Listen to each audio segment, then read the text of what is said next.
My little sister sold me out to the people who tormented me in school, and I forgave her.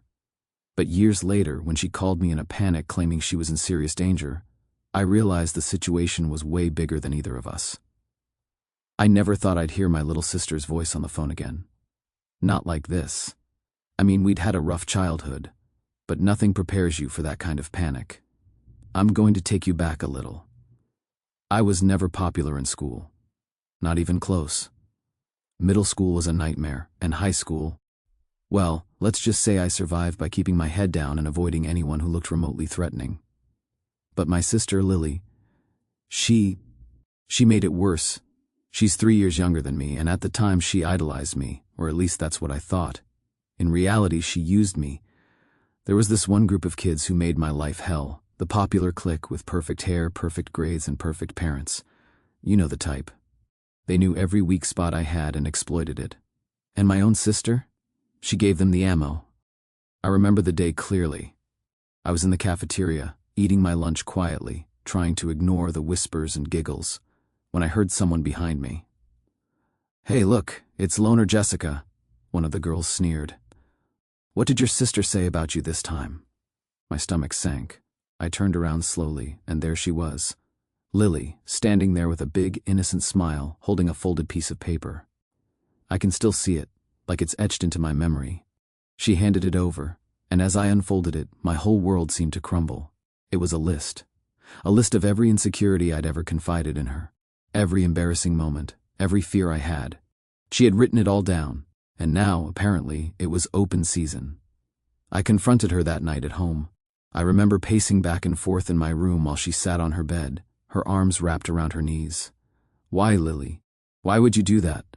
I demanded, my voice shaking with a mix of anger and hurt. I don't know," she said, tears welling up in her eyes. I thought they liked me. I didn't know it would go that far. But it did go that far. It went farther than she could ever imagine. For weeks I was humiliated every single day. My friends, what little I had, started avoiding me. My parents didn't really know how to react. And Lily? She apologized over and over, and eventually I forgave her. I couldn't stay mad at her forever. She was my little sister. Fast forward a decade, and somehow, despite all that drama, we had a decent relationship as adults. She had moved out of our parents' house, got her own apartment, and I was just trying to live my life, trying to forget the humiliation and focus on my own career.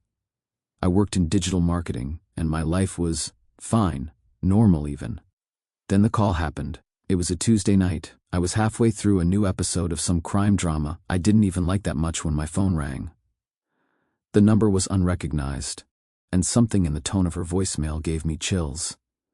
"Jess, it's Lily. Please, you have to help me. I don't have anyone else. I'm in serious trouble, and I don't know what to do." Her voice was shaking so badly I could barely make out the words.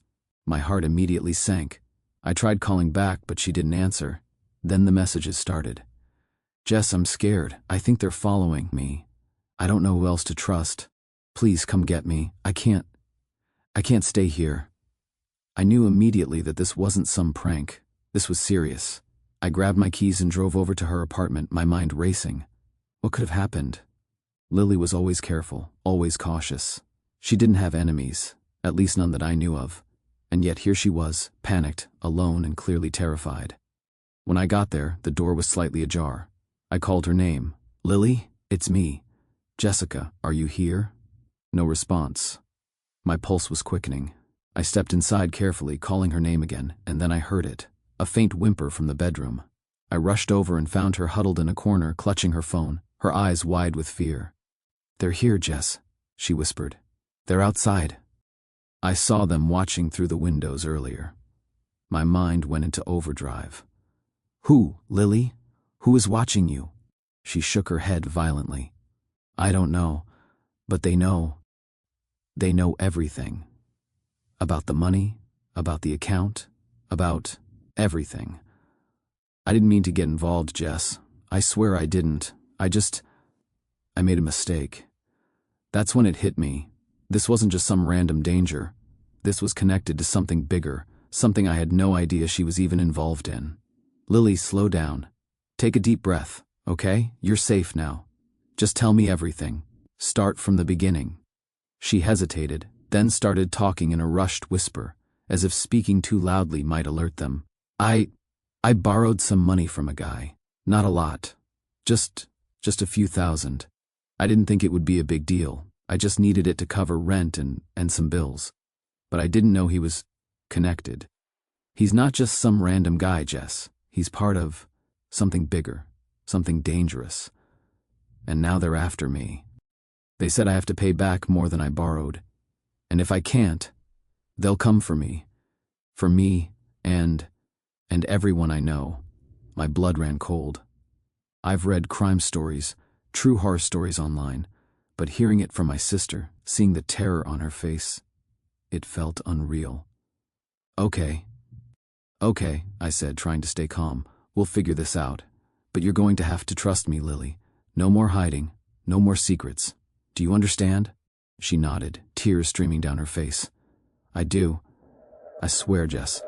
I didn't think it would go this far. I took a deep breath. I had to think fast. The first step was getting her somewhere safe, somewhere they couldn't find her. I had a friend who lived on the other side of town, a guy who owed me a favor from years back, a private security consultant of sorts. If anyone could help, it was him. We packed a bag quickly, grabbed her essentials, and left her apartment in silence. Every shadow on the street, every parked car made her flinch. I stayed calm, but inside, I was panicking just as much. When we got to my friend's place, I explained everything. The borrowed money, the threats, the panic calls. He didn't flinch, which, honestly, was comforting. He immediately started setting up security measures, surveillance cameras, alerts for any unusual activity, and even checking the surroundings for anyone suspicious. Over the next few hours, Lily opened up more. She confessed that the man she had borrowed money from was part of a loan shark operation. She had no idea what she was getting into. He had connections, dangerous ones, and once she realized the extent of it, it was too late. They already had leverage on her, threatening me, threatening anyone who might get involved. I felt my stomach twist. All those years of forgiving her, all those memories of her betrayal in school, didn't matter anymore. Right now, she was terrified, and I couldn't leave her to face this alone. You're going to be okay, I told her. I promise. I don't care what they've got. I don't care how dangerous it is. We'll get through this together. She clung to me like a lifeline. I'm so sorry, Jess. I shouldn't have lied. I shouldn't have hidden anything. I know, I said softly. But it doesn't matter. What matters is now. We fix this, together. The next few days were a blur. I contacted a few other friends I trusted, gathered as much intel as we could, and tried to figure out a way to neutralize the threat. It wasn't easy. The people after her were smart, patient, and ruthless. But somehow, through careful planning, some luck, and a lot of nerve, we managed to pay off the debt in a way that couldn't be traced back to her. Once the immediate danger passed, Lily and I sat together late one night, exhausted but alive. You know, she said quietly, I don't think I've ever really thanked you. Not properly. I don't even deserve your help after everything I did back then. I shook my head. You don't get it. None of that matters anymore. What matters is that you're alive and that we're okay. That's all that matters. She leaned against me, finally calm for the first time since that terrifying call. And in that moment, I realized something important. Forgiveness isn't about forgetting the past. It's about choosing to protect the people you love, no matter what mistakes they've made. Yes, she betrayed me once, but she's my sister. And when it came down to it, family wasn't about grudges. It was about having each other's backs when it mattered the most. I still think about those school days sometimes, the humiliation, the pain. But now, it's not about anger. It's about perspective. Life has a way of testing you in ways you never expect. And sometimes the people who hurt you the most are the ones who end up relying on you in ways you could never have imagined. That night I promised myself something. I would never let her face a threat alone again. And maybe, just maybe, that's what family really means. Because when it comes to the people you love, forgiveness isn't a favor. It's survival. After that night, life didn't magically return to normal. Even though we'd neutralized the immediate threat, the experience had changed everything. Lily wasn't the carefree little sister I remembered, and I wasn't the indifferent older sibling who could shrug off her mistakes. There was a weight between us now, a mixture of relief, fear, and understanding that only comes when you've stared danger in the face together. I couldn't sleep that night. I kept replaying her panicked voice over and over in my head, the way she had begged me for help, the fear in her eyes. I thought about all the times she'd betrayed me in school, and yet, somehow, forgiving her now felt like the easiest thing in the world. It was absurd, but it was true. Life has a way of putting your grudges in perspective when the stakes are real. The next morning, I woke up to find her sitting at the kitchen table, sipping a cup of coffee like nothing had happened. But I could see it in her eyes. She was still shaken. "Hey," I said cautiously, "how are you feeling?" She took a deep breath. "Better, I think. Still, I can't stop thinking about what could have happened if you hadn't come." I leaned against the counter, folding my arms. "I told you last night we've got each other's backs. That's what matters. You don't have to live in fear anymore." She looked down at her coffee and whispered, "I don't even know how to start making it right. I mean, with what I did back then." I sighed. I'd been thinking about that too. All those years of humiliation, all those nights I spent dreading school because of her actions, and now she was scared, vulnerable, and completely honest. "Lily, that was years ago. You made mistakes, yes. But you're not the same person you were then. And neither am I. Right now, all that matters is that you're alive and safe. Everything else, we can figure out." She finally looked up at me, her eyes glistening. "I don't deserve you," she said softly. "You don't think about deserving," I said, almost harshly. "You think about surviving. And surviving isn't about deserts or fairness. It's about doing what you have to do to live another day. That's all that counts." The following days were a blur of tension and vigilance. We had to be careful, even though the immediate threat was gone. The people who had been after her weren't the kind to forgive and forget. My friend, the security consultant, kept her on high alert, moving her between safe locations, tracking suspicious activity, and giving me step-by-step instructions to make sure she stayed out of harm's way. It was exhausting, emotionally and physically. But I noticed something changing in Lily. The fear in her eyes was slowly being replaced by a newfound respect and gratitude. She was no longer the bratty little sister who'd sold me out to her classmates. She was a human being who had made a mistake, faced a terrifying consequence, and relied on the only person she could trust, me.